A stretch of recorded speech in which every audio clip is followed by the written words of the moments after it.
ሀገር ዜጋ ብታገቢ እኔ በጣም ደስተኛ ነው የምሆንላችሁ።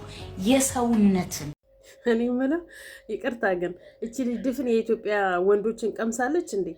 ወይስ ኢማራት ውስጥ ያሉትን ኢትዮጵያውያኖች በአጠቃላይ ቀምሳቸዋለች? አልገባኝም። ሲቸግረን የኢትዮጵያ ሕዝብ ወይ ድረስልን፣ ከሌ ድረስልን፣ ከሊት ድረሽልን እንላለን። ለሌላ ላይፋችን ደግሞ የሌላ ሀገር ዜጋ ሆይ ድረስልን እንላለን። ምን ጉዶች ነን? የችግራችንን ቀዳና ዳዳዎች እንዲደፍኑልን የኢትዮጵያን ሕዝብ ገብተ አለቃቅሰን ምንም ብለን እናሳያቸዋለን። ከጎናችን ይቆሙልናል። ከዛ ኪሳችን ሞላ ሲል ቦርጫችን ገፍተር ሲል ደግሞ የሌላ ሀገር ወይ ለትዳር ትፈልጋለት ያለሽ።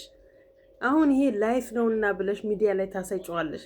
አንዳንዴ እኮ የሚደበቅና ሚዲያ ላይ የሚወጣ ሚስጥር አለ። ዝም ብሎ ያገኘነውን ሚዲያ ያገኘን ብለን መንበጥረቅ ዋጋ ያስከፍለናል። ላይፍሽን ስላወራሽ ምን ጎበዝ ጀግና እንድትባይ። ለዚህ ነዋ ሴቶቻችን የኢትዮጵያዎች ባለትዳር ወንዶችን እያፋቱ የኔ ካልሆንክ ለኔ ካልሆንክ የኔ ካልሆንክ ምን አይነት ጠጣለኝ እያሉ ግር የሚሉት አንድ ወንድ ላይ። ለዚህ ነዋ የኢትዮጵያ ወንድ ስለማያስደስትሽ፣ የኢትዮጵያ ወንድ ትዳርሽን ስለማያከብርሽ፣ አንድ ወንድ የዘቀጠሽ፣ አንድ ወንድ የተናገርሽ፣ አንድ ወንድ የሆነ ህይወትሽን ያመሰቃቀለብሽ ከሆነ ድፍን የኢትዮጵያ ወንድ አንድ ነው ማለት አትችይም። እኔ እኮ በህይወታችን ላይ አንድ ሴትም ትሁን አንድ ወንድ ህይወታችንን ካመሰቃቀለችን እያንዳንዱን ህዝብ መርገጣችን እኮ ነው የሚያናድደኝ። ሀይ